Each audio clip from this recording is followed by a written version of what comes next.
Hello everyone, greetings of the day. Welcome back to the channel. मैं हूं doctor साहिल रॉय और आपका बहुत बहुत स्वागत है आपके अपने यूट्यूब चैनल है यू कॉमर्स स्कॉलर में। दोस्तों, हम बीकॉम फर्स्ट ईयर की मनी इन बैंकिंग सब्जेक्ट को पूरी तरीके से कवर कर रहे हैं, जिसमें आज का हमारा टॉपिक है पेपर करेंसी स्टैंडर्ड। जी हाँ दोस्तों, हम लोगों ने मोनो मेटलिज्म में गोल्ड के सारे स्टैंडर्ड्स को कवर कर लिया, हमने बाय मेटलिज्म में गोल्ड और सिल्वर दोनों को कवर कर लिया। अब हमारी बारी आई है पेपर करेंसी स्टैंडर्ड की। आइए पेपर करेंसी स्टैंडर्ड को हम डिटेल में समझते हैं। पेपर करेंसी स्टैंडर्ड में जो सबसे पहली बात कही जा रही है कि it is also referred to as managed currency standard, यानी पेपर करेंसी स्टैंडर्ड को हम मैनेज्ड करेंसी स्टैंडर्ड भी कंसिडर करते हैं। यानी पेपर करेंसी स्टैंडर्ड और मैनेज्ड करेंसी स्टैंडर्ड दोनों एक ही चीज है। ये एमसीक्यू में सवाल पूछा जा सकता है कि भाई पेपर करेंसी स्टैंडर्ड को या मैनेज्ड करेंसी स्टैंडर्ड को क्या कहा जाता है, तो आपको मालूम है कि आपको आंसर क्या करना है। आगे कह रहे हैं कि under this standard there are no standard coins. अब पेपर करेंसी स्टैंडर्ड के अंदर कोई स्टैंडर्ड कॉइन्स नहीं थे। स्टैंडर्ड कॉइन्स का मतलब होता है full bodied coin. Full bodied coin का मतलब होता है वो कॉइन्स जिसकी intrinsic value is equal to extrinsic value, यानी गोल्ड के कॉइन्स या सिल्वर के कॉइन्स। ठीक है, तो पेपर करेंसी स्टैंडर्ड में ना गोल्ड के कॉइन्स थे ना सिल्वर कॉइन्स थे। जो कॉइन्स सर्कुलेट होते थे या होते हैं पेपर करेंसी स्टैंडर्ड में, वो है टोकन कॉइन्स। और टोकन कॉइन्स वो कॉइन्स होते हैं जिनकी इंट्रिंसिक वैल्यू जो होती है उससे ज्यादा एक्सट्रिंसिक वैल्यू होती है। एक्सट्रिंसिक का मतलब उसकी फेस वैल्यू जो उसके ऊपर अंकित है। जैसे 1 रुपए का सिक्का जो है वो जिस मेटल से बना है वो 70 पैसा, हमने सुना है कि 70 पैसा लगता है सरकार को बनाने में। सरकार का खर्चा होता है 70 पैसा, मान लीजिए 30 पैसा लगता होगा उसके मटेरियल को यूज करने में, लेकिन उसकी एक्सट्रिंसिक वैल्यू 1 रुपए है। तो इंट्रिंसिक वैल्यू 30 पैसा, एक्सट्रिंसिक वैल्यू 1 रुपए, this is called token money जो यूज होता है। तो दूसरा पॉइंट कह रहे थे कि under this standard there are no standard coins. कोई स्टैंडर्ड कॉइन यूज नहीं करते, मतलब कोई सोने और चांदी के सिक्के यूज नहीं किए जाते। तीसरा कह रहे हैं कि paper currency is the main currency of the country. जो पेपर करेंसी होती है वही मेन करेंसी होती है, उसके सिवा और कोई करेंसी होती नहीं है। ठीक है, hence it is an unlimited legal tender. तो पेपर करेंसी को क्या कहा जाता है? Unlimited legal tender. ये जो मॉनेटरी अथॉरिटीज होती हैं वो बोलती हैं कि अनलिमिटेड लीगल टेंडर है। ठीक है, अनलिमिटेड लीगल टेंडर का मतलब जितना मर्जी आप उसको मतलब इशू कर सकते हैं, जितना मर्जी आप उसको सर्कुलेट कर सकते हैं, उसमें कोई पाबंदी नहीं है। तो unlimited legal tender token coins नहीं होते, वो लिमिटेड लीगल टेंडर की कैटेगरी में आते हैं।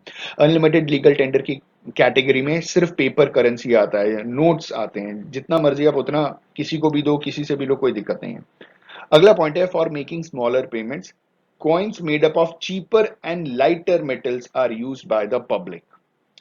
ठीक है, तो इन्होंने क्या बोला कि स्मॉलर पेमेंट्स के लिए आपको चीपर मेटल से और हल्के मेटल से बने हुए कॉइन्स को यूज करेंगे, जैसे मैंने बताया, जिसे हम टोकन कॉइन्स कहते हैं।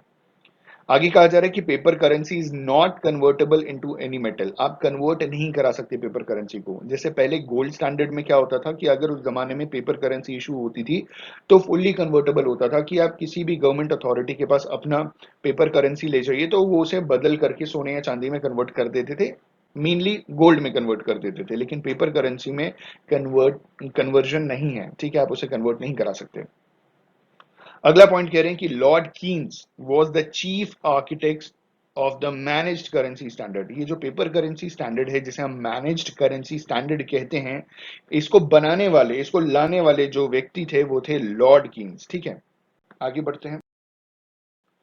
आगे कहा जा रहा है कि it is also sometimes refer to as fiat standard. आपने सुना होगा ना फिएट मनी, तो इसको हम पेपर करेंसी स्टैंडर्ड को फिएट मनी भी बोलते हैं, लेकिन उसकी कुछ कंडीशंस है, उसे समझिए कि कब बोला जाता है। Because paper notes under this standard are inconvertible and are still regarded as full legal tender money. Fiat standard इसलिए कहा जाता है क्योंकि जो पेपर नोट्स है इस स्टैंडर्ड के अंदर वो पूरी तरीके से इनकन्वर्टेबल है। इनकन्वर्टेबल का मतलब अभी बताया था आपको कि उसे आप गोल्ड या सिल्वर में आप कन्वर्ट नहीं करा सकते, दे आर नॉट कन्वर्टेबल।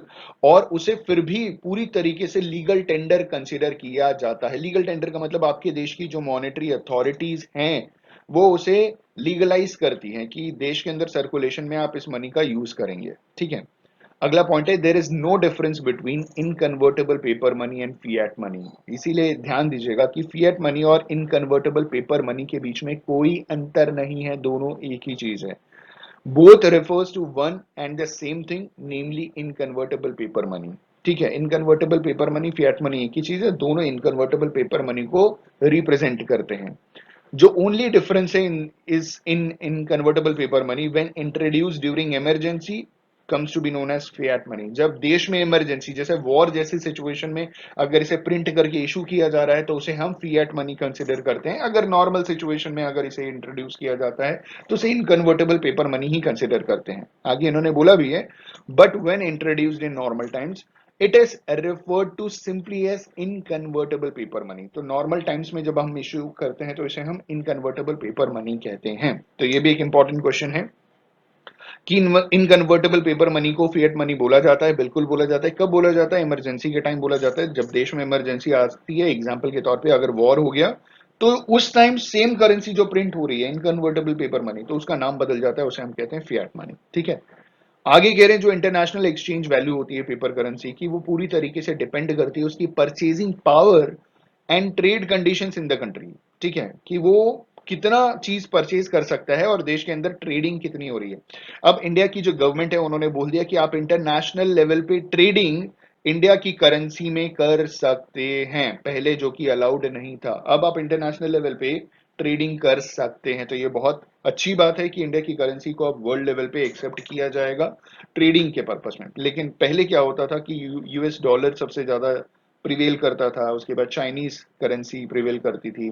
ठीक है, ब्रिटेन का जो पाउंड है, स्टर्लिंग है, वो प्रिवेल करता था। अब इंडिया की भी करेंसी आ गई उस कैटेगरी में। दुनिया में 36 कंट्रीज में ट्रेडिंग होती थी बेसिकली। ठीक है, इंपोर्ट एक्सपोर्ट किया जाता था या परचेज सेल किया जाता था या उधार लिया जाता था। ये टॉप 36 करेंसीज थी जिसमें इंडिया की करेंसी नहीं थी। लेकिन अब इंडिया की करेंसी भी 36 करेंसीज की कैटेगरी में शामिल हो जाएगी जहां पे इंटरनेशनल लेवल पे ट्रेडिंग किया जाएगा। आगे कह रहे हैं कि इस सिस्टम में जो कंट्रोलर होगा करेंसी का, वो रेगुलेट करता है मनी की वैल्यू को बाय कंट्रोलिंग इट सप्लाई। भाई किसी भी इकोनॉमी के अंदर जो कंट्रोलर है करेंसी का, वो उस देश का सेंट्रल बैंक होता है। जैसे इंडिया में रिजर्व बैंक ऑफ इंडिया है। अगर आपने जरूरत से ज्यादा सप्लाई कर दिया तो इन्फ्लेशन आ जाएगा। ठीक है, इकोनॉमी के अंदर पैसे की सप्लाई बढ़ जाएगी, लोगों की परचेजिंग पावर बढ़ जाएगी, लेकिन पैसे की खुद की परचेजिंग पावर फॉल कर जाएगी। तो कोई भी छोटा मोटा सामान खरीदने के लिए आपको जरूरत से ज्यादा पैसा देना पड़ेगा क्योंकि आपकी परचेजिंग पावर तो ज्यादा है। ठीक है, लेकिन पैसे की परचेजिंग पावर कम हो गई है। आगे कह रहे हैं तो उस चीज को कंट्रोल करने का काम कौन करता है? हर देश का, हमारे देश में रिजर्व बैंक ऑफ इंडिया करता है, हर देश का मॉनेटरी अथॉरिटी या सेंट्रल बैंक करता है। आगे कह रहे like the gold standard this system does not work automatically. भाई आपको याद था कि गोल्ड स्टैंडर्ड हमने पिछले वीडियोस में कवर किया था कि जो गोल्ड स्टैंडर्ड होता है वो ऑटोमेटिकली काम करता है। ठीक है, लेकिन यहाँ पे ये ऑटोमेटिकली काम नहीं करता। इसे ऑटोमेटिकली काम नहीं करता तो काम करवाया जाता है और ये मॉनेटरी अथॉरिटी ही काम करवाती है। जो कंट्रोलर है करेंसी का, जैसे गवर्नमेंट, आरबीआई भी तो गवर्नमेंट ही है। ठीक है, गवर्नमेंट और सेंट्रल गवर्नमेंट की ऑर्गेनाइजेशन, सरकारी तो रेगुलेट कर रही है। जो कंट्रोलर है करेंसी का, जैसे government has to intervene actively to make it work. तो सरकार को बहुत सीरियस नोट पे इसे लेती है सरकार, ताकि एक्टिवली काम कर सके। और इसकी स्टेबिलिटी को इंश्योर करने के लिए, इंटरनल प्राइस लेवल को स्टेबल रखने के लिए, जो कंट्रोलर है करेंसी का, जो गवर्नमेंट है, वो मनी सप्लाई की डिमांड के हिसाब से उसकी सप्लाई करती है। मतलब जिस हिसाब से मनी की डिमांड होती है उसी हिसाब से सप्लाई करती है ताकि वो स्टेबल रहे।